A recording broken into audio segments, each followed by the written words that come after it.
This episode of Local Film Talk was recorded in the Green Room at Natty Green's in downtown Raleigh. Perfect for business meetings or just joining friends to watch the big game, the Green Room is the ideal place to host your next event.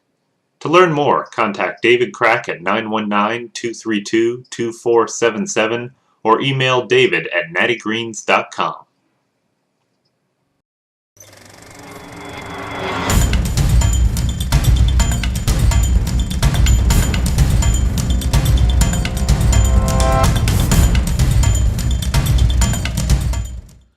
So, anyways, like we were talking about, after Nathan Davis, then you tried narrative, Yes. and this was your first time writing a story. Well, no, not my first time writing a story. It's my first time since I got serious with the Okay. videography that I tried to do a narrative film. And it's still, is it a short feature? Short, yeah. It's Short. 18 minutes. 18 minutes. Stars Jennifer Soley, Alex Wilson, Tate Clemens. Okay. Shot it over the course of 2 weekends. Okay. And it's supposed to feel like a creepy 1970s kind of haunted house film. Okay. But I think it works. I think it's a good little film. It's it was shot. I shot it to look kind of grainy and salty. What kind of camera did you use for that? I used an HV30 and then I had a 35mm adapter that had a 50mm lens on it. Oh, wow. So it's got that kind of. I wanted it to have almost that grainy 16mm look. Mm-hmm. Like you'd go to maybe a grindhouse in the 70s and see this little like spooky horror film. Mm-hmm. Now, where can I watch that one? Is that That one's going to available? be online, available soon. I Okay. had that. That film was selected to play at the Action on Film Festival in LA. Really? So after that, one of the reps for Twist Flicks contacted me about distributing that film Okay. online. It's like an online distributor. Mm-hmm. So they distributed it, and then I've got the rights back now, basically.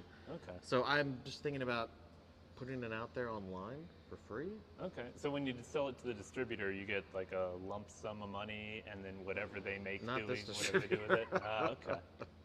I mean, for this was a startup company, like an online Okay. indie kind of like a Netflix for indie films. Gotcha. And they were a startup. They didn't have any money, so it was basically working off a percentage. Okay. So they've gone under, unfortunately. Did you get anything at the time, or? I got $67 total. Oh, okay. So That's gas money. gas money, right? Gas and beer. So both of those films, both Nathan Davis and The Man in the Cellar, you sent out to festivals. And like I was Correct. Like I was telling you during the break, I've never really tried submitting to festivals before. I did. I submitted one to Film Spark last year. How did that work out? Rejection letter. I'm sure I'm the only one who's ever suffered through that. My pain is unique. What did they say in that letter? 'Cause Um, sometimes you submit to festivals and they don't say anything in their rejection. They just like, you didn't make it. It was very short. It was like 2 or 3 sentences. Thank you for your project. We appreciate the effort. We're very happy with it. However, it wasn't selected. It was kind of like getting not getting a job. Yeah, it's Same very thing. generic, and it's kind of like, thank you, sir. Yeah. We found We found your someone else film, whose place name skill here. set more matches the direction we're going in. But that is the typical festival experience, the frustrating part. But Yeah, you for actually, a lot of people it is, yeah. you actually managed to get your film in festivals. I've gotten them in some, not all of them. There are other filmmakers around who submit their films to tons of festivals and they get in. Mm-hmm. I personally don't know what the use of that is, other than just a lot of laurel leaves. See, what I've never really understood about film festivals, I mean, there was a time before YouTube and all that stuff where that was the way to get your stuff out there for people to see it. Yeah.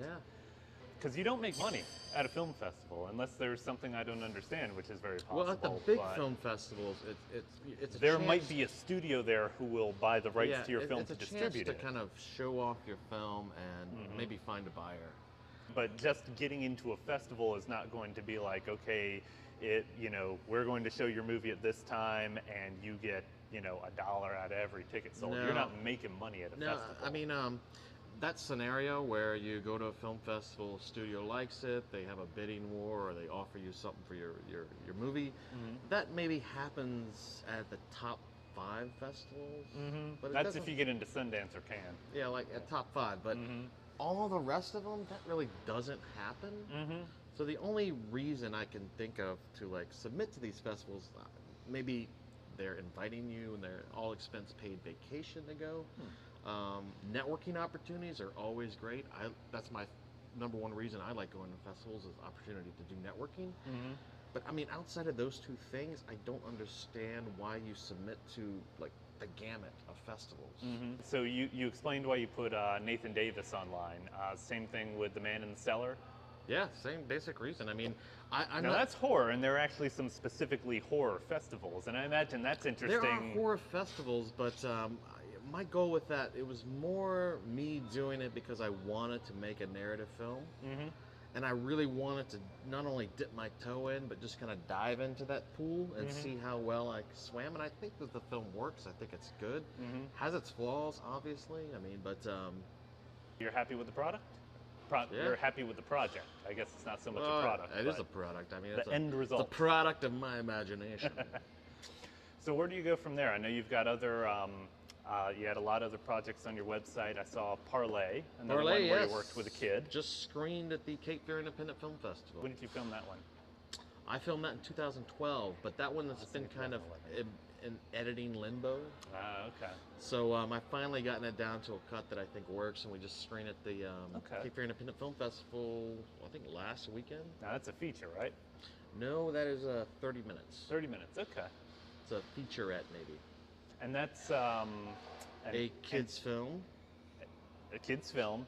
Right. As I gather from the trailer, it's almost, and I don't want to compare it to other stuff, but it's almost a Mary Poppins, like a reverse Mary Poppins, where someone comes in to try to tame the kid, and maybe more Matilda would be a better way to put it. Matilda's good.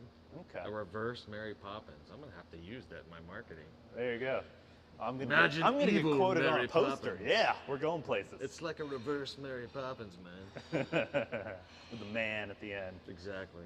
But Matilda was actually one of the inspirations for this. Really? So okay. I'm glad that you. I'm a good guesser.